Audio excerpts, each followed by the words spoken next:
नमस्कार, मैं हूं अमनदीप कौर और आप देख रहे हैं हमारा खास कार्यक्रम 5 का प्राइम टाइम। 5 राज्यों के विधानसभा चुनाव के लिए सबसे महत्वपूर्ण फेज के लिए प्रचार प्रसार शोर थम चुका है और अब गेंद जनता के पाले में है। 20 फरवरी को होने वाले मतदान में जहां एक और यूपी की 49 सीटों पर जंग होगी, तो वहीं पंजाब की सभी 117 सीटों पर लड़ाई है। उत्तर प्रदेश विधानसभा चुनाव के शुरू के 2 चरणों की 113 सीटों पर मतदान खत्म हो चुका है। पहले चरण में जहां जाटलैंड इलाके वाली सीटों पर चुनाव थे, तो वहीं दूसरे चरण में मुस्लिम बाहुल्य इलाकों में वोटिंग हुई। वहीं अब तीसरे चरण में सेंट्रल यूपी के यादव बेल्ट और बुंदेलखंड इलाके की सीटों पर 49 सीटों पर 20 फरवरी को वोटिंग होगी और सपा प्रमुख अखिलेश यादव के लिए सत्ता में वापसी के लिए ये चरण बेहद खास माना जा रहा है। तो बीजेपी के लिए भी काफी ज्यादा महत्वपूर्ण है और तीसरे चरण की जिन 59 सीटों पर चुनाव हो रहे हैं, उनमें से 90% सीटों पर फिलहाल बीजेपी का कब्जा है। 2017 के चुनाव में इन 59 सीटों में से 49 सीट पर बीजेपी ने जीत दर्ज की थी, जबकि सपा के खाते में 9 सीटें गई थी और कांग्रेस महज 1 सीट पर ही जीत दर्ज कर पाई थी और साथ ही बसपा का खाता तक नहीं खुला था। सत्ता में रहने के बावजूद भी सपा ने अपने गढ़ में अपना सबसे खराब प्रदर्शन किया था और मोदी लहर पर सवार बीजेपी ने 49 सीटें जीतकर एक नया रिकॉर्ड बनाया। पिछले 3 दशक में किसी भी पार्टी के लिए इस चरण में ये सबसे बड़ी जीत थी। और अगर पंजाब की बात करें तो यहां पर 20 फरवरी को वोटिंग होनी है। इस बार चुनाव में रोचक मुकाबला देखने को मिल रहा है। दरअसल कई दिग्गजों की साख दांव पर लगी हुई है। इस बार मुकाबला रोचक इसलिए भी है क्योंकि कांग्रेस और बीजेपी के अलावा आम आदमी पार्टी और कांग्रेस से अलग हुए कैप्टन अमरिंदर सिंह की नई पार्टी पंजाब लोक कांग्रेस भी ताल ठोक रही है। वहीं पहली बार अकाली दल भाजपा से अलग चुनाव लड़ रहा है और अकाली दल बसपा के साथ गठबंधन किए हुए है।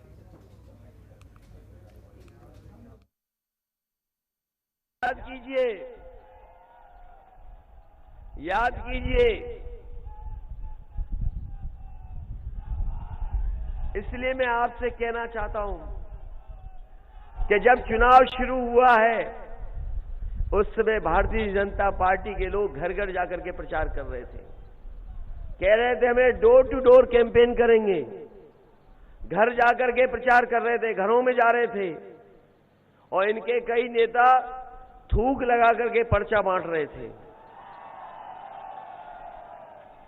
इधर आपने देखा होगा ये घर नहीं जा पा रहे किसी के। अब ये डोर टू डोर कैंपेन बंद हो गया है। वो इसलिए बंद हो गया जब से गांव वालों ने, कई परिवार के लोगों ने, जब भारतीय जनता पार्टी के लोग पहुंचे तो लाल सिलेंडर उन्हें दिखा दिया, पहले ये भरवा जाओ तब हमसे वोट ले जाना। विकास पसंद नहीं, उनके लिए सबका साथ और सिपाही खानदान का मात्र विकास, यही एकमात्र उनका नारा है। बाकी उनका कोई नारा नहीं। टुकड़े करूंगा और मैं उसमें से एक का प्रधानमंत्री बन जाऊंगा। तो मैं पूछना चाहता हूं ये तो इसका मतलब मैं बहुत बड़ा आतंकवादी हो गया। तो ये इनकी सारी सिक्योरिटी एजेंसीज क्या कर रही थी? पिछले 10 साल में 3 साल तो कांग्रेस की सरकार थी। कांग्रेस वालों ने क्या किया? सो रहे थे वो लोग। 7 साल से बीजेपी की सरकार है, केंद्र में मोदी सरकार है। मोदी जी ने क्या किया? मेरे को गिरफ्तार क्यों नहीं किया? इनकी एजेंसीज क्या कर रही थी अभी तक? तो ये ऐसी हास्यास्पद बात है जिसको मतलब सुन के ही हंसी आती है। और शायद मैं दुनिया का सबसे स्वीट आतंकवादी होऊंगा जो लोगों के लिए अस्पताल बनवाता है, लोगों के लिए स्कूल बनवाता है, बुजुर्गों को तीर्थ यात्रा पे भेजता है। आज तक तो मैं समझता हूँ कि दुनिया में ऐसा कोई आतंकवादी पैदा नहीं हुआ जो सड़कें बनवाता है, पानी बनवाता है, बिजली ठीक करता है, लोगों को बिजली फ्री देता है, लोगों की सेवा करता है। ऐसा तो आतंकवादी आज तक कभी पैदा ही नहीं हुआ होगा। गुरुदेव बहादुर की बहादुरी, गुरुदेव बहादुर की बहादुरी, उस शौर्य को सारा हिंदुस्तान कभी नहीं भूल सकता। उन्होंने अपना शीश दे दिया लेकिन भारत का शीश नहीं झुकने दिया बहनों भाइयों। इसीलिए भारतीय जनता पार्टी ने फैसला किया कि पंजाब से एक स्टारवर्ड, पंजाब के बड़ी पर्सनालिटी जिसने की हुकूमत भी चलाई है, पूरी ऑनेस्टी के साथ चलाई है, कोई माकाला कांग्रेस के ऊपर करप्शन का चार्ज लगा सकता है लेकिन कैप्टन अमरिंदर सिंह के ऊपर करप्शन का चार्ज नहीं लगा सकता।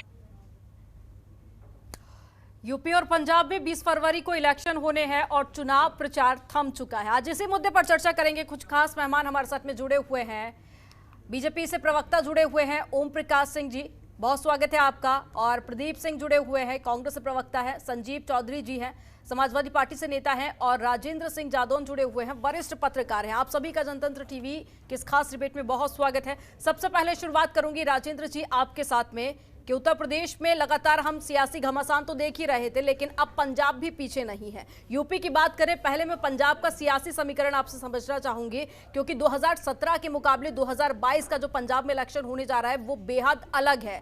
जो तमाम राजनीतिक पार्टियां हैं वो अपनी अपनी जीत के दावे और वादे करती हुई नजर आ रही हैं। आप किस तरह से देखते हैं इस चुनावी गणित को? नहीं, निश्चित तौर पर पंजाब में जो 2017 में जो चुनाव हुआ था उस समय सीधा मुकाबला अकाली दल और भारतीय जनता पार्टी के गठबंधन और कांग्रेस के बीच में था। और उस समय जो मुद्दे थे वो ड्रग का इशू था, किसानों की आत्महत्याओं का मुद्दा था, और जो है गुरु ग्रंथ साहब की बेअदबी जैसे धार्मिक मुद्दे थे। इन सब मुद्दों के समाधान की तलाश थी आम मतदाता को। लेकिन इसके बाद जो है कांग्रेस को उस अकाली दल के मुकाबले में बहुमत मिला और सरकार बनाने का मौका मिला। कांग्रेस ने अपने एजेंडे में बड़े बड़े वादे किए, हर घर नौकरी, किसान का जो है कर्जा कुर्की खत्म, फसल की पूरी रकम, और इस तरह के नारे दिए गए। वो नारे सरकार, कांग्रेस की सरकार 5 साल में वो ठीक तरह से पूरे नहीं कर पाई। तो प्रयास तो किया, और ड्रग के इशूज पर भी उन्होंने मुद्दे उठाए, एसटीएफ का गठन किया और काफ़ी जो है ड्रग स्मगलर्स को भी पकड़ा, पेडलर्स को भी पकड़ा। काम तो हुआ, लेकिन जिस तरह के वो सपने उन्होंने दिखाए उस लेवल पर काम हो नहीं पाया। अब स्थिति इसके बाद जो है काफ़ी बदली हुई है। इसलिए भी बदली हुई है कि अब कांग्रेस की सरकार के चलते हुए केंद्र सरकार 3 कृषि कानूनों को लेकर आई। कृषि कानूनों को लेकर आई तो जो किसान समुदाय है वो उत्तेजित हुआ। उसको लगा कि उसके हक की ज़मीन उसके हाथ से निकली जा रही है। फसल की जो पूरी कीमत जो उसको अभी एमएसपी के माध्यम से मिलती है नहीं मिलेगी। तो एक किसानों का मुद्दा एक फुट खड़ा हुआ। और ऐसी स्थिति में जो अकाली दल बीजेपी का गठबंधन था वो टूट गया, अपोजिशन में रहते हुए टूट गया। राजेंद्र जी, ये तो रही बेसिक सुविधाओं की बात, लेकिन अगर हम मौजूदा स्थिति की बात करें तो बेसिक सुविधाओं पर कोई भी पार्टी बोलती हुई नजर नहीं आ रही है। अगर अभी बात की जाए पंजाब की तो सिर्फ बयानबाजी ही हो रही है, और किस तरह की बयानबाजी हो रही है मुझे लगता है आप भी जान ही रहे हैं। तो क्या इस बयानबाजी का भी असर पंजाब के विधानसभा इलेक्शन पर देखने को मिलेगा? देखिए, ऐसा है कि अगर हम वायदों की बात करें और बयानबाजी की बात करें तो लगता है कि कमोबेश सभी दल एक जैसा करते हैं। तो उनको चुनाव जीतना होता है तो बढ़ चढ़कर घोषणाएं वक्त के वादे किए जाते हैं, और जब वो उनके हाथ में सत्ता आती है तो वो किसी न किसी तरीके से कोई बहाने खोज के उसमें से 50% सुविधाएं को की वैसी कटौती कर देते हैं। तो मैं ये नहीं कहता हूँ कि किसी एक दल को जिम्मेदार ठहराया जाए, वो सभी है। लेकिन अब जो किसान आंदोलन के बाद जो स्थिति बनी पंजाब में, तो कई मल्टी कॉर्नर जो है ना मुकाबले पैदा हो गए अपने आप। तो भारतीय जनता पार्टी और अकाली दल का जब गठबंधन टूटा तो भारतीय जनता पार्टी ने अपना गठबंधन खड़ा कर दिया। ठीक है। और कहा वो अकाली दल के साथ गठबंधन में 23 सीटों पर लड़ती थी, उन्होंने कहा कि इस बार हम 69 सीटों पर लड़ेंगे। ठीक। और उन्होंने जो है कैप्टन अमरिंदर सिंह जिन्होंने कांग्रेस छोड़ दी और जो उनको मुख्यमंत्री पद से हटाया गया था, उन्होंने एक पार्टी बना ली पंजाब लोक कांग्रेस, उसके साथ अलायंस कर लिया। अकाली दल से टूटा हुआ ग्रुप था सुखदेव ढींढसा का संयुक्त अकाली दल, उसको गठबंधन में शामिल कर लिया। अब ये भारतीय जनता पार्टी का एक अपना नया प्रयोग है, और काफी वादे भी हैं, किसानों के कर्जे माफ और इनको भूमि देना। तो कृषि कानून कुल मिलाकर अगर कहा जाए तो कृषि कानूनों को भले ही वापस ले लिया हो, लेकिन पंजाब की राजनीति और विधानसभा इलेक्शन के जीत हार पर इसका बेहद प्रभाव देखने को मिलेगा, क्योंकि ये पंजाब के लिए एक बड़ा मुद्दा है। ठीक है, वापस आऊंगी, लेकिन उससे पहले ओम प्रकाश जी, चुनाव प्रचार अब थम चुका है, जनता के पाले में गेंद है। अब जनता से कितनी उम्मीद है आपकी पार्टी को? जनता पिछले कई चुनावों से भारतीय जनता पार्टी के साथ है, क्योंकि उसे लग रहा है कि ये लोक कल्याणकारी सरकार है, चाहे केंद्र की हो चाहे प्रदेश की हो। और मैं आपको बताऊं कि 70 सालों में पहली बार ऐसा है जो देश के गरीब गुरबे हैं, आम आदमी है, उसकी सरकार में भागीदारी हुई है। अगर 70 सालों में जिनकी सरकारें थी प्रदेश में और देश में, लोगों को आवाज़ दिए होते, तो जो भारतीय जनता पार्टी ने आज उनको आवाज़ देने का काम किया है, शौचालय देने का काम किया है, बिजली देने का काम किया है, स्वास्थ्य बीमा देने का काम किया है, 2 साल से इस आपदा में उनको राशन देने का काम किया है, तो सारी चीज़ें, चाहे उनका शिक्षा हो, स्वास्थ्य हो, इन सारी चीज़ों को महिलाओं को इस सरकार ने दिया। नंबर 1। नंबर 2, देखिए राजनीति में अमन जी विश्वास का एक बहुत बड़ा संकट है। ठीक, हमारी पार्टी हो चाहे कोई भी पार्टी, लेकिन जब जनता को ऐसा लगता है कि नहीं, एक देश का नेतृत्व जो है ईमानदार नेतृत्व है, और उसने जो 2014 में कहा उसको 2019 में पूरा करने के बाद हमारे बीच में आए, तो जनता ने विश्वास किया और जनता ने वो पिछली बार से अधिक सीटों से इस देश के अंदर लाया। वही हालत जो प्रदेश में चुनाव हो रहा है, लोग पूछते हैं साहब पहले चरण में तो ये था, तीसरे में इनका गढ़ है, चौथे में उनका गढ़। अरे भाई, ये गढ़ तो पिछली बार भी था।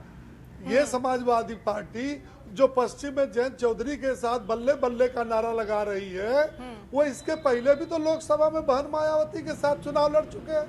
2017 में इस देश की सबसे बड़ी राष्ट्रीय पार्टी के साथ चुनाव लड़ चुके हैं। तो जनता ये समझ रही है कि योगी आदित्यनाथ एक कुशल, एक ईमानदार, एक कर्मठी नेतृत्व है। उन्होंने 2017 में जो वादा जनता के साथ किया था उसे बखूबी पूरा किया। देखिए, हम लोग जो जा रहे हैं, किसानों की आय दोगुनी होगी 2017 में, ये आपके मैनिफेस्टो में भी इसे शामिल किया गया था। क्या लगता है, किसानों की आय दोगुनी हो गई है? दुगनी करने का प्रयास किया है, लेकिन 1.5 गुनी तो हो ही चुकी है। किसानों का कर्जा माफ होगा, बिजली मुफ्त में मिलेगी, हर घर पानी पहुंचेगा। ये वो बातें हैं जो आपके मैनिफेस्टो में शामिल थी। और अब जहां पर इलेक्शन होने वाले हैं, वहां की जो स्थिति है, 10-10 किलोमीटर से दूर से लोग पानी लेकर आ रहे हैं, आवारा पशु से अभी भी परेशान हैं। कहिए। अमन जी, बिल्कुल ठीक सवाल आपने उठाया। आप ये बताइए कि जब हम 2017 का चुनाव लड़ रहे थे, तो हमने जनता से, किसानों के वादा किया था कि अगर हमारी सरकार बनेगी तो इस सरकार की पहली कैबिनेट में किसानों का ऋण माफ होगा। और आप देखिए कि सरकार बनने के शपथ लेने के बाद जो पहली कैबिनेट की बैठक हुई, उसमें 85 से 86 लाख किसानों का 36,000 करोड़ रुपया कर्ज माफ हुआ कि नहीं हुआ।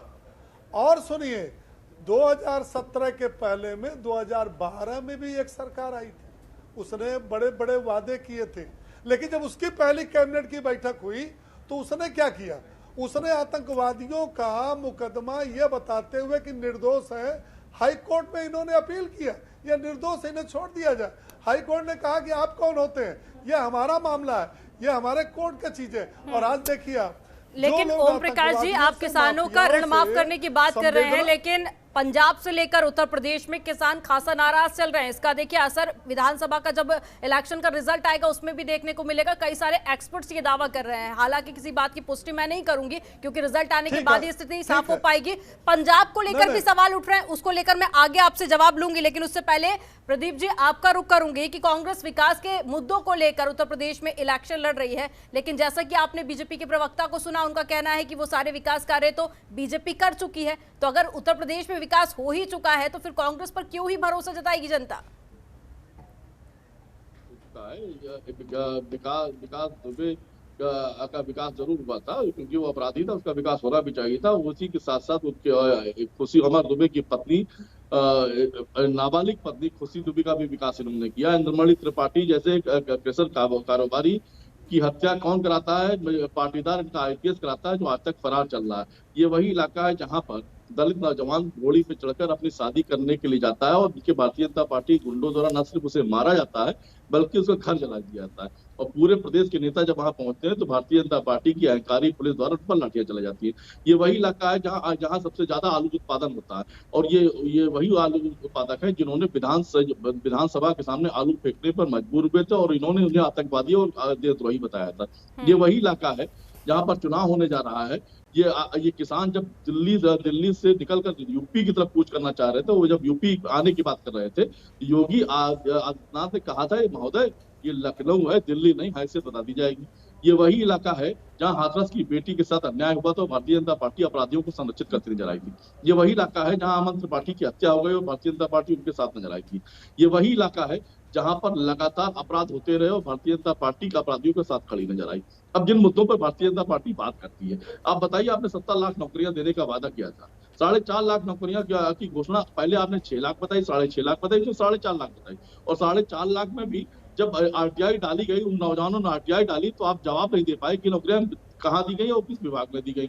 अब आप बताएं, अपने 5 साल के कार्यकाल में 12 से ज्यादा नौकरियों के घोटाले आपने कर दिए। नलकूप भर्ती घोटाला आपने किया, शिक्षक भर्ती घोटाला आपने किया, नर्सिंग भर्ती घोटाला आपने किया। 12 घोटाले की एक भी नौकरी की मांग अपने चरम पर नहीं पहुंच पाई, लोगों को नौकरियां मिल नहीं पाई। किसान की बात, अभी आपकी आय दुगनी करने की बात कर रहे थे, किसान की आय दुगनी नहीं की, आपने खर्च दुगने कर दिए और यही कारण है कि किसान कर्जदार होता चला गया और आत्महत्याएं करने लगा। ये वही इलाका है जहां सबसे ज्यादा किसान आत्महत्याएं करते हैं। तो इन मुद्दों पर भारतीय जनता पार्टी को जवाब देना पड़ेगा, पूछना पड़ेगा। प्रदीप जी, किसानों की आत्महत्या के मामले में तो एमपी भी पीछे नहीं है ना, एमपी भी पीछे नहीं है। आप की पार्टी की राहुल गांधी ने दावा किया था ना वहां पर कि अगर 10 दिन में कर्जा माफ नहीं हुआ तो 11वें दिन मुख्यमंत्री बदल देंगे। मुख्यमंत्री की आपकी सरकार बदल गई वहां पे, पर अभी तक किसानों का कर्जा माफ नहीं हुआ। आप उन्हीं मुद्दों को लेकर घेरिए ना जो कि आपकी पार्टी दूसरे राज्यों में कर रही है। नहीं, आप पूरी बात अगर सुन लेंगे तो ज्यादा बेहतर होगा। बिल्कुल, बोलिए आप। जवाब तो ले लीजिए, जब सवाल हुआ तो जवाब ले लीजिए आप। ये वही इलाका है जहां बुंदेलखंड में कौरा पत्थर, बुंदेलखंडियों की जान आन मान शान होता है, उसका दोहन कौन कर रहा है? भारतीय जनता पार्टी के गुंडे कर रहे हैं और जिन्हें सरकार संरक्षित कर रही है। तो इनका जवाब कौन देगा? और जब आप कर्ज माफी की बात करते हैं तो छत्तीसगढ़ में हमारी सरकार है, हमने कर्ज माफ करके दिखाया, हमने गोबर खरीद कर दिखाया, किसानों को लखपति बना के दिखाया है, हमने कानून व्यवस्था पर, चाहे छत्तीसगढ़ की बात हो चाहे राजस्थान की बात हो, हमने करके दिखाया। और ये कुलदीप सिंह के पीछे खड़े नजर आते हैं, चिन्मयानंद के पीछे खड़े नजर आते हैं, साक्षी महाराज के पीछे खड़े नजर आते हैं। तो ये उत्तर प्रदेश है जहां अपराधियों को संरक्षण देती हुई भारतीय जनता पार्टी की सरकार नजर आती है। और वो सरकार है जिसके मुखिया द्वारा अपने ऊपर लगे 12 से ज्यादा आपराधिक मुकदमे वापस लेने की सिफारिश की गई न्यायपालिका से। ये भारत के पहले मुख्यमंत्री हैं जिन्होंने अपने ही ऊपर लगे आपराधिक मुकदमे को वापस लेने की सिफारिश की है। इनकी कैबिनेट में जहां कानून व्यवस्था की जिम्मेदारी होती है, आधा दर्जन से ज्यादा अपराधी बैठते हैं। 314 से ज्यादा आपराधिक विधायकों के साथ लेकर ये सरकार चला रहे थे। और आप बात करते हैं आम आदमी की कोरोना काल में, ये वही प्रदेश है, ये वही एरिया है जहाँ गंगा पे बहती हुई लाशें लोगों ने देखी, रामनामी कुत्ते नोचते हुए लोगों ने देखे। और जब आपने आईना दिखाने की कोशिश की तो पत्रकारों के खिलाफ FIR होती है, उसकी गिरफ्तारी कर ली जाती है। 93 से ज्यादा आपराधिक हमले अब पत्रकारों पर भारतीय जनता पार्टी के गुंडों द्वारा किए गए। इस पर भी कोई जवाब देगा या नहीं देगा? ठीक है, ठीक है। समाजवादी पार्टी से संजीव चौधरी जी जुड़े हुए हैं। संजीव जी, अब जहां पर इलेक्शन होने हैं तीसरे फेज में, वहां पर पार्टी का गढ़ उसे कहा जाता है। हालांकि अगर 2017 की बात करें तो प्रदर्शन काफी ज्यादा खराब था, तो क्या उस खामियों में अब सुधार किया गया है और कितनी जीत की उम्मीद? देखिए, समाजवादी पार्टी का पूरे उत्तर प्रदेश में गढ़ है आज की डेट में। जो आज स्थिति है वो पूरे उत्तर प्रदेश में समाजवादी पार्टी, राष्ट्रीय लोकदल और अन्य संगठन, अन्य दल जो भी साथ में है उनका पूरा गढ़ हो चुका है। और भारतीय जनता पार्टी 0 पे आ चुकी है। ये मैं दावे के साथ कह सकता हूं कि 10 तारीख आते आते इनके सबके फोन बंद हो जाएंगे और इनसे संपर्क नहीं होगा, ये कोमा में चले जाएंगे भारतीय जनता पार्टी के लोग। अब रहा विकास का सवाल। भारतीय जनता पार्टी अमीर लोगों का विकास करती है और गरीब लोगों का विनाश करती है। ये भारतीय जनता पार्टी की मुख्य नीति है। अमीर लोगों को देश में छूट दे रखी है कि भैया तुम लूट मचाओ और कुछ भारतीय जनता पार्टी के खाते में नेताओं को दे जाओ और कुछ विदेश में दे देना। और विदेश में जाकर अपना चैन की नींद सोना, ये भारतीय जनता पार्टी की एक बहुत अच्छी पॉलिसी और बहुत अच्छी नीति पे इन्होंने काम किया। इन्होंने सोचा कि आपकी ये पॉलिसी उजागर नहीं होगी, लेकिन उत्तर प्रदेश की जनता, हमारे हिंदुस्तान की जनता, ये भोली वाली जनता, सब इनको इनकी जालसाजी जो इन्होंने करी है ये इनको समझ चुकी है और इनको भगाना नहीं है। ये उत्तर प्रदेश की जनता इनका खदेड़ा बचाया हुआ है। इनका एक भी विधायक, इनके नेता वोट मांगने की हिम्मत नहीं कर रहे। गांव के अंदर जाते हैं तो लोग इनको सवाल जवाब करते हैं, इनसे पूछते हैं किसान कि वो 700 से ऊपर जो हत्याएं हुई हैं वो कहाँ हैं हमारे आदमी। वो बहन बेटियां पूछती हैं, वो उनका बेटा पूछता है कि मेरे पापा कहाँ हैं, मेरी मम्मी कहाँ है। आप बोलिए मत बीच में, आप बीच में मत बोलिए, आप बीच में मत बोलिए। तो मैं ये कहना चाह रहा था कि भारतीय जनता पार्टी केवल झूठ पे टिकी हुई है और ये सुबह से शाम तक हिंदू मुसलमान, मंदिर मस्जिद इसी का राग अपनाए हुए हैं आज भी। लेकिन ये हमारा अपनी भोली वाली जनता समझ चुकी है, जिसको रोजगार चाहिए, नौकरी चाहिए, किसानों को कर्ज माफ चाहिए, किसानों की आय। संजीव जी, कई सारे ऐसे मुद्दे हैं जिनको लेकर जनता बीजेपी से नाराज है। पिछले दिनों हमने देखा कि कई सारे मुद्दों को लेकर विरोध प्रदर्शन भी देखा गया, कई जगह पर प्रत्याशियों की पिटाई भी हुई है। यह हकीकत है, इस तरह की तस्वीरें भी हमने देखी। लेकिन अगर बीजेपी से नाराजगी है तो उसका सीधा फायदा समाजवादी पार्टी को क्यों मिल सकता है? इस पर आपको क्या कहना है? बाकी भी पार्टियां हैं जो कि विकास के मुद्दे को लेकर चुनाव लड़ रही है, तो आपको क्या लगता है कि अगर बीजेपी का वोट अगर कटता है तो वो समाजवादी पार्टी के खाते में ही आएगा?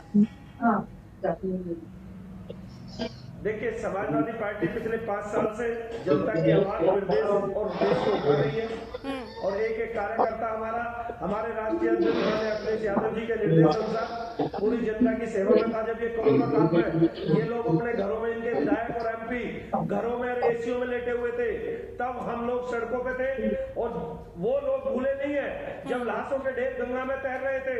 वो दिन लोग भूले नहीं है जब बसों की किल्लत हो रही थी, सवारी पैदल जा रही थी। एक ये बहन बेटियों की बात करते हैं, एक हमारी बेटी, नाबालिग बेटी साइकिल से अपने पिताजी को 700 किलोमीटर का लेके जाती है साइकिल पे। तब इनका योगी जी का रथ नहीं आया उस बात को पहुंचाने के लिए, उस बेटी को पहुंचाने के लिए, लेकिन उनके रथ जैसे ही चुनाव आया झूठे वादे बोलने के लिए उतार दिए तुरंत उत्तर प्रदेश के अंदर, अन्य प्रदेशों के अंदर। ये उस दिन कहा थे जिस दिन ऑक्सीजन से हमारी माताएं बहनें, हमारे नौजवान साथी हाहाकार मचा रहे थे हॉस्पिटल के अंदर। कहाँ है हॉस्पिटल की व्यवस्था? ठीक है संजीव जी, जवाब ले लेते हैं जल्दी से। ओम प्रकाश जी जल्दी से जवाब दीजिएगा, क्योंकि कांग्रेस प्रवक्ता सर सवाल खड़े कर रहे हैं, जवाब लेने दीजिए ना। अब मैंने आपको बोलने का मौका दिया। ओम प्रकाश जी, कांग्रेस और समाजवादी पार्टी दोनों ही प्रवक्ताओं ने एक ही मुद्दे उठाए हैं। बहुत संक्षिप्त में आप इसका जवाब दीजिएगा, उसके बाद में मुझे ब्रेक के लिए रुकना है। नहीं, मैं बोल रहा हूं। ठीक है, अमन जी बहुत अच्छा सवाल उठाया। कांग्रेस के भी साथी ने उठाया और सब सपा के भी साथी ने सवाल उठाया और उठाना भी चाहिए। भाई देखिए, ये जो देश के अंदर जितनी भी परिवारवादी पार्टियां हैं वो सब चुनावी मैदान है। और मुद्दा क्या है? मुद्दा ये जो उठा रहे हैं उसी मुद्दे पर हम चुनाव लड़ रहे हैं। हमारा मुद्दा उत्तर प्रदेश का विकास, इस मुद्दे पर ये हमको घेरे, इस मुद्दे पर जनता हमको घेरे, हम जनता को जवाब दें। ये मुद्दा उठाते हैं कानून व्यवस्था। अरे सुनो यार, ओम प्रकाश जी वही तो मुद्दे उठा रहे हैं। वो कोविड के समय जो परेशानी दिक्कत लोगों को हुई है, जनता परेशान हुई है, जनता से जुड़े मुद्दे ही तो उठा रहे हैं ना। अब परिवारवाद का जिक्र करके आप मुद्दे को भटकाने की कोशिश क्यों कर रहे हैं? संजीव जी प्लीज बोलने का मौका दीजिए, आप ही के सवालों का जवाब ले रही हूँ मैं। ओम प्रकाश जी जनता से जुड़े हुए मुद्दे उठाए हैं, जवाब दीजिए। सुन तो लीजिए। हाँ ठीक जी। अरे भैया इनको शांत कराइए अमन जी, वरना हम भी हल्ला मचाएंगे, आपकी डिबेट चलेगी। ओम प्रकाश जी जल्दी से अपनी बात रखिए, बाकी भी कैसे जुड़े हुए हैं। हाँ मैं क्या कह रहा हूँ कि उत्तर प्रदेश के विकास और कानून व्यवस्था के मुद्दे को लेकर के ही तो हम चुनाव लड़ रहे हैं। हम तो चाहते किसी मुद्दे पर चुनाव लड़े। अभी हमारे एक साथी कानून व्यवस्था की बात कर रहे थे। मैं अमन जी आपके माध्यम से पूछना चाहता हूँ कि उत्तर प्रदेश का सबसे बड़ा माफिया मुख्तार अंसारी को सरकारी मेहमान पंजाब सरकार में 2 साल कोर्ट के बार बार जो नोटिस देने के बाद किसने रखा, किसने बहानेबाजी किया? आज देश के अंदर महिलाओं के साथ बलात्कार की घटना सबसे ज्यादा कहां हुई है? राजस्थान में हुई है। और राजस्थान में जहां एक दलित युवती के साथ बलात्कार हुई, 15 किलोमीटर के दूर रणथंभौर में आदरणीय प्रियंका वाड्रा जी पार्टी बना रही थी, वहां ट्विटर काम नहीं किया, वहां जो है बयान काम नहीं किया। देखिए ओम प्रकाश जी, महिलाओं को लेकर कृपया कर राजनीति मत कीजिए। अगर आप राजस्थान को लेकर सवाल उठाएंगे तो उत्तर प्रदेश के भी मैं कई सारे मामले आपको गिना सकती हूँ कि पिछले दिनों कितने बलात्कार हुए थे और क्या एक्शन लिया आपकी पार्टी ने। अरे सुनिए, कम से कम महिलाओं को छोड़ दीजिए आप राजनीति करने के लिए। इस प्रदेश जिसका चीर हरण तुमने चुनाव के टाइम पे किया था कि अगर पंजाब की हम बात कर ले तो इस बार का जो सियासी गणित है वो तो आपने बताया कि पहले के मुकाबले काफी ज्यादा अलग देखा जा रहा है, लेकिन कांग्रेस जो कि अभी सत्ता में है, आपसी गुटबाजी की भी बातें सामने आ रही है। नवजोत सिंह सिद्धू और चरणजीत सिंह चन्नी को लेकर तरह तरह की बातें कही जा रही है। वहीं आम आदमी पार्टी भी अब कुमार विश्वास के बयान के बाद में काफी ज्यादा घिरती हुई नजर आ रही है। तो क्या आपको लगता है कि ये भी काफी हद तक विधानसभा इलेक्शन प्रभावित कर सकता है? देखिए, ऐसा है कि इस बार पंजाब में कंटेस्टेंट जो राजनीतिक दल जो पावर के दावेदार हैं उनकी संख्या बढ़ गई। अब जैसे पिछली बार अकाली दल बीजेपी सरकार के खिलाफ जो एंटी इनकम्बेंसी थी, तो अब कांग्रेस की सरकार के खिलाफ एंटी इनकम्बेंसी है और अकाली दल ने अपनी स्थिति में कुछ सुधार किया है। उसने बहुजन समाज पार्टी के साथ गठबंधन कर लिया और पंजाब में जो टोटल वोटर है उसका 35% दलित वर्ग से आता है। तो बहुजन समाज पार्टी के जरिए वो काफी कुछ दलित मतदाता को अपने साथ जोड़ रही है। फिर भारतीय जनता पार्टी आ गई, उनके साथ जो है अपना एक अलग अपनी हिंदुत्व की लाइन है और उसके साथ साथ उनके साथ 2 सिख नेता भी आ गए हैं जो वेटरन सिख नेता है, कैप्टन अमरिंदर सिंह और सुखदेव ढींढसा। तो ये एक अलग तरह का पोलर हो गया। तो मल्टी पोलर इलेक्शन है इस बार, जिसको कई सीटों पर त्रिकोणीय मुकाबले हैं, कई चतुष्कोणीय भी हैं और भारतीय लेकिन राजेंद्र जी, इस बार तो दल बदल की राजनीति भी हमने देखी है और दल बदल की राजनीति कितना प्रभाव जनता पर डालेगी, क्योंकि जब भी कोई नेता या हम कहें कि ज्यादा नेता दल बदल की राजनीति करते हैं या दूसरे दल में शामिल होते हैं तो वो कहीं ना कहीं वोटर को भी काफी हद तक कंफ्यूज भी करता है, प्रभावित भी करता है। फिर ऐसे में ये भी देखना काफी ज्यादा अहम हो जाता है कि पार्टी के हित में जनता वोट करती है या किसी प्रत्याशी को देखकर वोट करती है। नहीं, ये दल बदल का असर तो पड़ता है कि जो लीडर काम कर रहा है किसी पार्टी में और अगर वो वास्तव में जनता के बीच में रहा और जनता के लिए काम किया तो अपने साथ एक बड़ा मतदाता वर्ग वो ले जाता है दूसरी पार्टी में। तो अब ऐसी स्थिति में तो आम आदमी पार्टी को ज्यादा नुकसान हुआ है और आम आदमी पार्टी का अभी इतना माहौल दिखाई देता है, लेकिन लगता नहीं कि वो बहुत फुल मेजोरिटी पाने की स्थिति में है।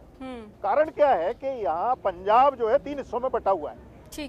पंजाब में मालवा है, दुआबा क्षेत्र है और माझा। तो मालवा में तो एक जनरल इश्यूज काम करते हैं, किसानों के मुद्दे हैं, आम आदमी की समस्याएं हैं, लेकिन माझा और दुआबा में ये धार्मिक इशू जिसको पंथिक इशू कहते हैं, यहाँ पर पंथिक मुद्दे बड़ा असर करते हैं। आम आदमी पार्टी वहाँ बहुत किसानों के मुद्दे का इससे पहले आपने जिक्र किया तो बीजेपी पर भी काफी ज्यादा प्रभाव पड़ा है। तो ऐसे में मुख्य मुकाबला आप कौन कौन सी पार्टी में देखते हैं जिनके बीच में सीधा मुकाबला रहेगा इस बार? नहीं, देखिए अब हुआ क्या है कि इस बार किसानों ने भी अपनी पार्टी बना ली। जो आंदोलनकारी किसान थे, जो संयुक्त किसान मोर्चा, जो 40 किसान संगठनों का संयुक्त किसान मोर्चा जो किसान आंदोलन चला रहा था 3 कृषि कानूनों के खिलाफ, उसके नेता बलवीर सिंह राजेवाल और कुछ और अन्य नेता, इन्होंने एक संयुक्त समाज पार्टी बना ली संयुक्त समाज मोर्चा के नाम से। तो अब तमाम जो है किसानों का जो वोट है वो बटना मुश्किल लगता है। मुझे लगता है कि ये सभी दलों से अलग ही ले जाएंगे अपने मतदाताओं को। ठीक। तो ऐसी स्थिति में एक बहुत जटिल स्थिति है। और अभी कांग्रेस ने तो तमाम किसान आंदोलन को समर्थन किया, ये सिंपैथी तो उसके साथ है, लेकिन उसके चुनाव घोषणा पत्र में किसानों के जो कर्जे माफी रह गए, बाकी पिछली सरकार के जो वादे थे पूरे नहीं हो पाए, उसका कोई जिक्र नहीं है। और आगे किसानों के लिए क्या करेंगे, एमएसपी पर 3 फसलें खरीदने का जिक्र है और आगे कोई जिक्र है नहीं। किसानों को कोई और सहायता देना, कुछ और किसी तरह की राहत देना। हाँ, मुफ्त बिजली देते हैं, वो तो चला आ रहा है, अगर वो कंटिन्यू रखेंगे तो वो एक बड़ा मुद्दा है। लेकिन राजेंद्र जी, इस बार जनता के पास में विकल्प कई सारे हैं, क्योंकि कई सारी पार्टियां जो हैं वो चुनावी रण में है, तो ऐसे में जनता के पास में विकल्प कई सारे हैं कि वो किसको चुनती है। और अब इसका असर कितना होगा ये तो खैर 10 मार्च को ही पता चलेगा। प्रदीप जी, इससे पहले आप कुछ कहना चाह रहे थे, जल्दी से अपनी बात पूरी कीजिएगा और साथ ही राजस्थान को लेकर जो सवाल खड़े कर रहे थे उस पर भी जवाब दीजिएगा आप। भारतीय जनता पार्टी के प्रवक्ता पंजाब में बात कर रहे हैं, तो पंजाब में तो भारतीय जनता पार्टी का कोई मतलब नहीं, वहाँ बिना मतलब की बातें कर रहे हैं, वहाँ पे चर्चा कर रहे हैं। इनको बात यहाँ की करनी चाहिए, उत्तर प्रदेश की करनी चाहिए। बेचारे अकाली दल जो है उसके पीछे खड़े चलते थे, उसने इनको धक्का मार के पीछे कर दिया। वहाँ किसी लायक नहीं। ओम प्रकाश जी, आपको बोलने का मौका दूंगे, प्लीज बीच में इंटरप्ट मत कीजिए, क्योंकि आपके बारे में कोई इंटरप्ट करेगा तो फिर आपको अच्छा नहीं लगेगा। मत बनिए, बहुत अधीर मत होइए। हम आप जब बोल रहे थे हमने कोई टिप्पणी नहीं की थी।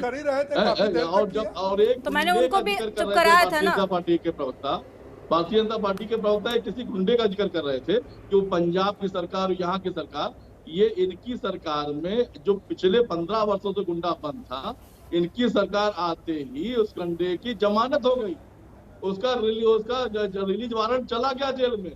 तो ये गुंडों के प्रति जो इनकी लड़ाई का तरीका है, ये उत्तर प्रदेश ने अभी 2 दिन में देख लिया। और कुलदीप सिंह सेंगर जैसे गुंडे, साक्षी महाराज जैसा गुंडा, चिन्मयानंद जैसा गुंडा, धनंजय सिंह जैसा गुंडा, ब्रजेश सिंह जैसा गुंडा, ब्रजभूषण शरण सिंह जैसा गुंडा, उनको संरक्षित करने वाली भारतीय जनता पार्टी गुंडों की बात करती है। और मुख्यमंत्री महोदय पे तो खुद 12 से 12 ज्यादा आपराधिक मुकदमे थे जिसकी वापस देने की इन्होंने सिफारिश की। तो बात महत्वपूर्ण ये है कि जिस फेज में ये चुनाव हो रहा है वो आलू कारोबारियों का क्षेत्र है, और आलू कारोबारियों के साथ जितना अन्याय, उन्होंने अपने संकल्प पत्र में कहा था कि हर ब्लॉक में एक कोल्ड स्टोरेज हो गया। पूछिए कि एक जनपद में एक नया कोल्ड स्टोरेज हुआ है क्या? ब्लॉक तो छोड़ दीजिए। तो इन मुद्दों पर लगातार संकल्प के वादे जो उन्होंने किए थे उस पर झूठ बोलने का काम किया। युवाओं के साथ जो रोजगार देने की बात की थी वहां ठगने का काम किया। किसान की खाद की बोरी से खाद चुराने का काम किया। पानी बेचने की बात की थी, आज तक किसान भूखा और प्यासा खड़ा है। और जब आप बात कर आय दुगनी करने की बात की थी, खर्च दुगना कर दिया। तो इन मुद्दों पर भारतीय जनता पार्टी के पास कोई जवाब नहीं है। लेकिन प्रदीप जी, इस बार आपका जब घोषणा पत्र जारी हुआ है, मैनिफेस्टो में ये दावा किया गया है कि किसानों का कर्जा माफ होगा और 10 दिनों के अंदर माफ होगा, और ऐसा ही वादा आप मध्य प्रदेश में भी कर चुके हैं।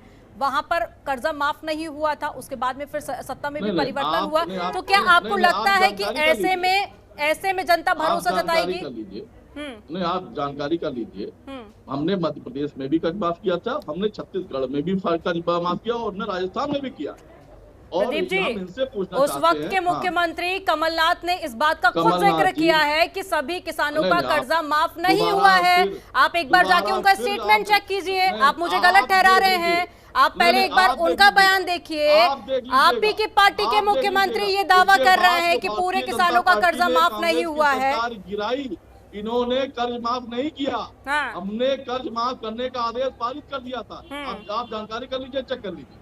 और दूसरी बात, इन्होंने कहा था कि गन्ना किसानों का 14 दिनों के भीतर हम ब्याज उनका मूल्य देंगे, नहीं तो ब्याज सही देंगे। आप बता दिए, आज भी 4000 करोड़ रुपए बकाया है। हम पूछना चाहते हैं, 70 लाख नौकरियों पे आप फेल हुए, आप कर्जा माफी पे आप फेल हुए, समर्थन मूल्य पे आप फेल हुए, गुंडागर्दी आपके साथ खड़ी, गुंडे आपके साथ खड़े हैं, गुंडों को संरक्षित करती हुई पार्टी आप है। इन मुद्दों पर हम बार-बार कहते हैं, जो कांग्रेस पार्टी कहती है कि हम 40% राजनीतिक हिस्सेदारी महिलाओं को देंगे, तो हमने करके दिखाया, टिकटों में भी करके दिखाया। अब आप महिलाओं को लेकर अगर बात कर रहे हैं तो आप राजस्थान पर भी बोलिए। जो सवाल उन्होंने उठाया था कि अभी महिला के साथ में बलात्कार हुआ है, 6 दिन तक वो महिला नाले में पड़ी रही, कीड़े पड़ गए बॉडी में, उस पर भी आप जवाब दीजिए। निश्चित तौर पर जब राजस्थान में बलात्कार होता है तो पुलिस वहां पर अपना काम करती है और अपराधियों को पकड़ती है। यहाँ क्या होता है, कुलदीप सेंगर बलात्कारी अपराधी विधायक बलात्कार करता है, पुलिस और सरकार उसी के साथ खड़ी होती है, उसको संरक्षित। लेकिन प्रदीप जी ये भी तो बताइए कि आपकी पार्टी के जो दिग्गज नेता है प्रियंका गांधी वाड्रा, राहुल गांधी, वो राजस्थान कब जाएंगे? तो उसे अपराधी बना दिया जाता है और इतना नहीं, जुडिशियल कस्टडी में उसकी हत्या कर दी जाती है। ये फर्क है राजस्थान और उत्तर प्रदेश में। तो राजस्थान में भी क्राइम रेट कम नहीं है ना प्रदीप जी? क्राइम रेट तो राजस्थान में भी कम नहीं है। बलात्कारी नेता कुलदीप सेंगर के साथ खड़ी नजर आती है, इसीलिए हम खुशी दुबे की बहन नेहा तिवारी को चुनाव लड़ाते हैं, इसीलिए हम उन्नाव की पीड़िता के परिवार से चुनाव लड़ाते हैं, इसीलिए हम जब महिलाओं का चीरहरण हो रहा होता है, भारतीय जनता पार्टी गुंडे चीरहरण करते हैं, हम उसको चुनाव लड़ाते हैं। हम बार बार कहते हैं हम ये प्रदीप जी पूरा कहिए कि उत्तर प्रदेश में चुनाव लड़ाते, बाकी स्टेट की जब बात आती है तो आप लोग भूल जाते हैं। संजीव जी, दागी नेताओं को टिकट देने का समाजवादी पार्टी पर बार बार आरोप लग रहा है, इस पर क्या रिएक्शन आपका? महिला था क्या, आप बताइए। महिलाओं ने भरपूर समर्थन को 2017 ठीक है प्रदीप जी, बाकी मेहमानों को भी मौका देना है। चेहरा महिला विरोधी है, प्रदीप जी विरोधी है, बाकी मेहमानों को भी मौका देना है। मैंने आपको बोलने का मौका दिया। भारतीय जनता पार्टी छोड़ के जब जाते हैं तो ये बात, ये आरोप इन पर लगा के जाते हैं। ठीक है संजीव जी, मेरी आवाज आप तक पहुंच पा रही है क्या? संजीव जी, समाजवादी पार्टी पर दागी नेताओं को टिकट देने का बार बार आरोप लग रहा है, इस पर क्या कहेंगे? देखिए, अगर दागी की बात करेंगे तो आप 80% भारतीय जनता पार्टी में दागी है, 80% मैं दावे के साथ कह सकता हूँ। और अभी हमारे भाई परिवारवाद की बात कर रहे थे, या इनके मुख्यमंत्री जी भी परिवारवाद की बात करते हैं। 50 से ऊपर विधायकों के बेटों को टिकट दिए इन्होंने, वो क्या परिवारवाद नहीं है? 50 से ऊपर, और लगभग 20 से 25 या 30 रिश्तेदारों को टिकट दिए। तो उत्तर प्रदेश के अंदर लगभग 80 से 90 टिकट इनके परिवार वालों को टिकट है। तो ये क्या है? ये परिवारवाद नहीं है। और मैं गिना सकता हूँ, मैं कहूँ तो मैं नाम लेके गिना सकता हूँ, मैं नाम लेके बता सकता हूँ, इसको झूठा नहीं साबित कर सकते। तो ये केवल माइक पे बोलना अच्छा लगता है, परिवारवाद। भारतीय जनता पार्टी सबसे बड़ी परिवारवाद है, इन्होंने कभी कोई काम नहीं किया। हम पहले भी कह चुके हैं कि भारतीय जनता पार्टी बहुत झूठी पार्टी, इन्होंने झूठ बोलने का काम करते हैं सुबह से शाम तक। इनकी कोई मोनोपॉलिसी है नहीं। विकास कैसे हो, हॉस्पिटल कैसे बने, नौकरियां कैसे आए, स्कूल कैसे बने, सड़कें कैसे बने, इनको कोई काम करनी है। इनको काम करना है कि अखिलेश जी क्या कर रहे हैं, इनको नींद नहीं आ रही अखिलेश जी का और जैन जी का नाम ले लेकर। रात को नींद की गोलियां खाते हैं। इनको पता नहीं क्या बीमारी है कि रात को उठते तो अखिलेश जी, सुबह ही पूरा चिट्ठा अखिलेश जी, जयंत जी। अरे 2000 मार्च 10 में आपको सब पता चल जाएगा। हमने पहले भी कहा कि आप 8:30 बजे तक इस्तीफा देने चले जाएंगे। आप ये जनता तय कर चुकी है, ये जनता तय कर चुकी है। आपका खदेड़ा उत्तर प्रदेश के अंदर हो चुका है। ये तीसरा जो चरण है, तीसरे चरण में आप 150 सीटें नीचे आ गए हैं। जितनी आपकी सीट थी, मैं दावे के साथ कह सकता हूं कि 150 सीट नीचे आ गया। 150 सीट, चाहे आप जिस दिन काउंटिंग होगी उस दिन देख लेना। अब उसके बाद चौथा चरण, पांचवा चरण, छठा चरण, सातवें चरण तक आते आते आप 0 पे आ जाएंगे। ये दावे के साथ कह सकता हूं, क्योंकि आपने इस प्रदेश को लूटा है, इस देश को लूटा है। आपका भारतीय जनता पार्टी का यही नहीं पता चलता कि ये देश से, प्रदेश से चाहते क्या है। ये अंग्रेजों से भी बुरी हुकूमत है।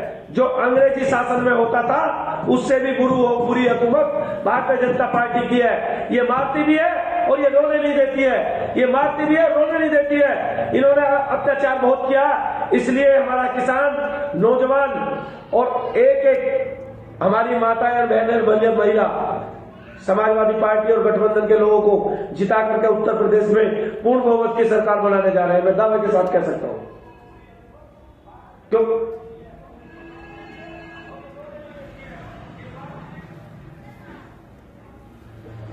हेलो,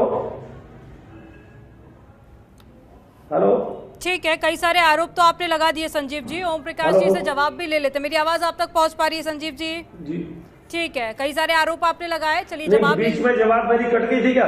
जी जी संजीव जी, आपकी आवाज मुझ तक नहीं पहुंच पा रही। अगर कुछ टेक्निकल खामी है तो मैं चाहूंगी कि प्लीज आप उसको पहले सही करवा लें।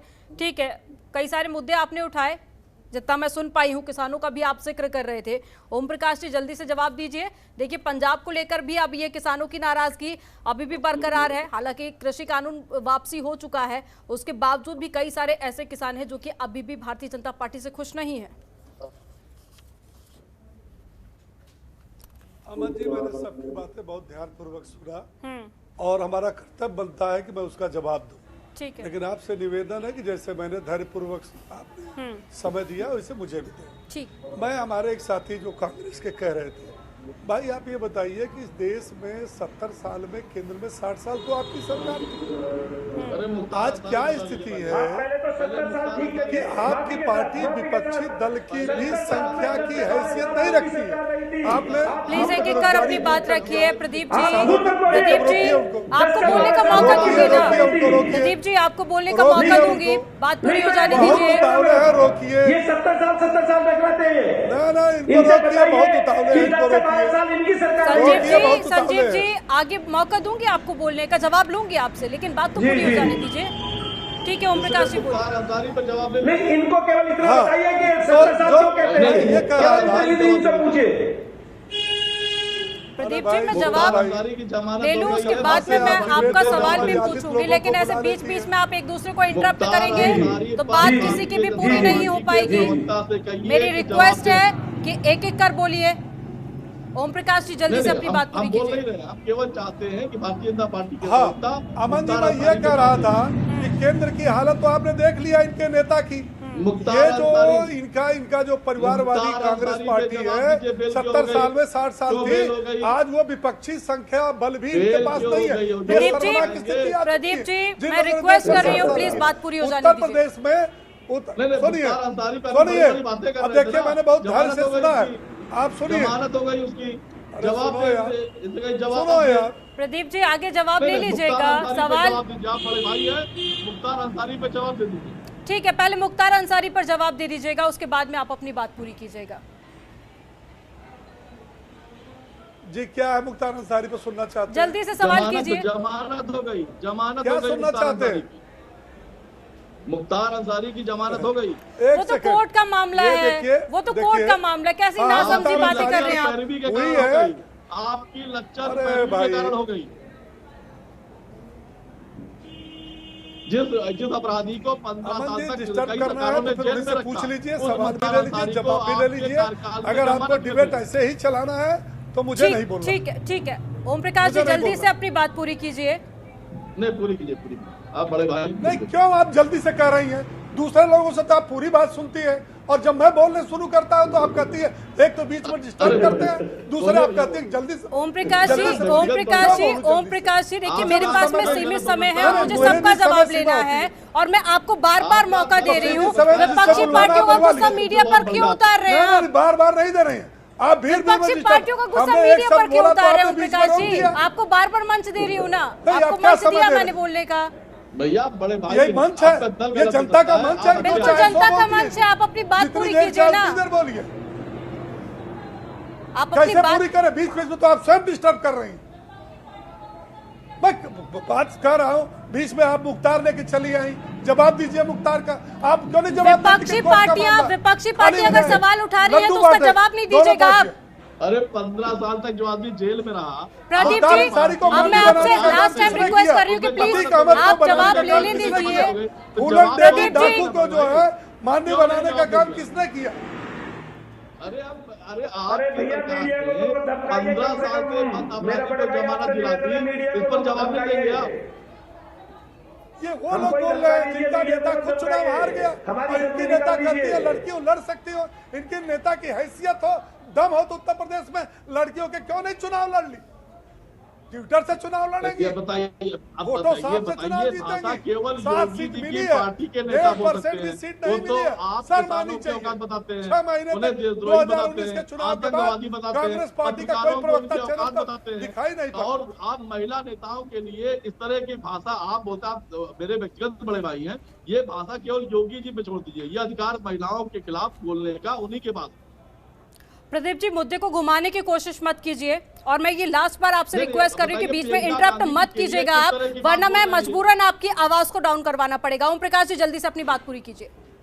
नहीं, ओम प्रकाश जी ये हमारे तक बड़े आपने भाई, डाउन क्यों नहीं व्यक्तिगत रूप से किया? बड़े भाई हैं, हम आपने उनका समय सम्मान पर बात करते किया, हैं। आपने डाउन वो क्यों एक नहीं गलत किया? राजनीतिक दल में ओम प्रकाश जी, ये आप मुझे नहीं सिखाएंगे कि मुझे कब किसकी आवाज डाउन करनी है और किसकी नहीं। आपको बोलने का मौका दिया मैंने। अगर आप अभी भी अपनी बात पूरी नहीं कर रहे हैं तो ये देखिए, ये फिर आपकी दिक्कत है।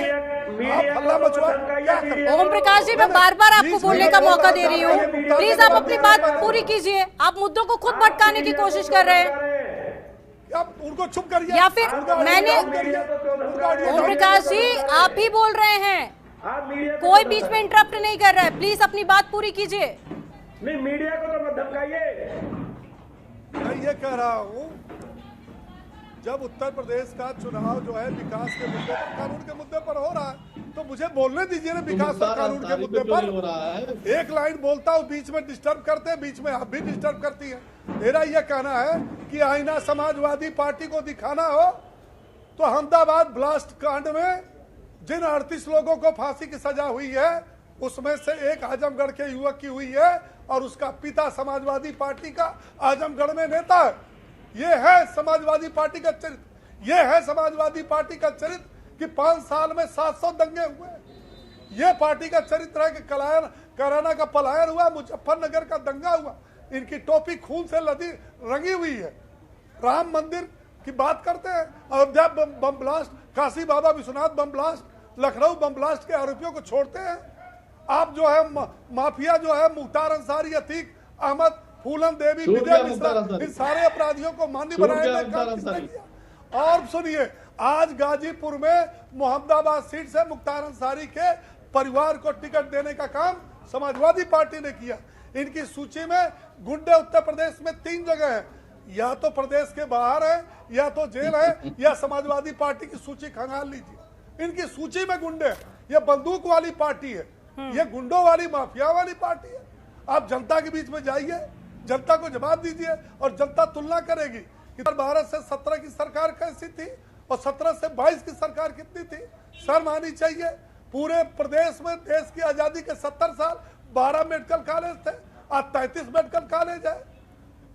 70 साल के अंदर 1.5 एक्सप्रेस जवाब देने का मौका दीजिएगा। 7 एक्सप्रेस हुए। ओम प्रकाश जी, अगर आपकी बात पूरी हो गई हो तो मैं कुछ बोलूं, फिर आप कहेंगे कि मैंने बीच में इंटरप्ट कर दिया आपको। नहीं, सवाल पूछिए। ठीक है, अब आपने सवाल तो खड़े कर दिए ना, पूछिए आप। अब जवाब ले लेती हूँ। जल्दी से संक्षिप्त में जवाब दीजिएगा प्रदीप जी। नहीं, गुंडों की बात करते हैं, कितने मुख्तार अंसारी की जमानत करा देते हैं और बताते हैं कि आतंकवादी का प्रियंका वाड्रा क्यों नहीं चुनाव लड़ रही? लड़की है, लड़ सकती हो, क्यों नहीं चुनाव लड़ रही? हम पूछना चाहते हैं, गांधी के हत्यारे गोडसे को पिस्तौल गोरखपुर के किस मंदिर से गई थी?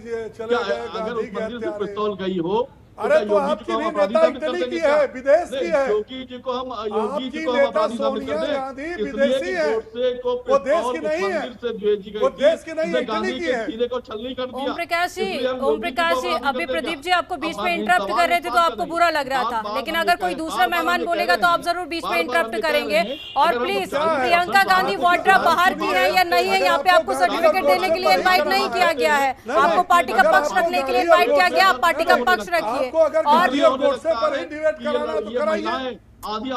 किस तरह की बातें कर रहे हैं आप? मुझे लगता है शायद आपको मुद्दा पता नहीं है कि हम किस मुद्दे पर डिबेट कर रहे हैं। अब गोडसे को बीच में लाकर मुद्दे को भटकाने की कोशिश मत कीजिए। प्लीज होमवर्क करके आया कीजिए आप लोग।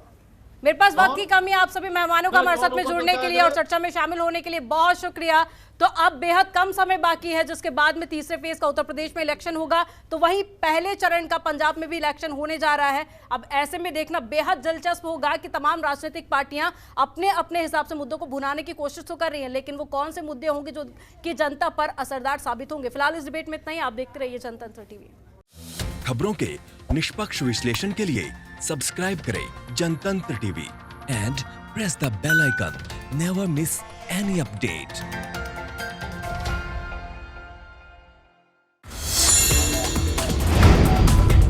Download the Janatantra TV app, available on Google Play and App Store. Download it now.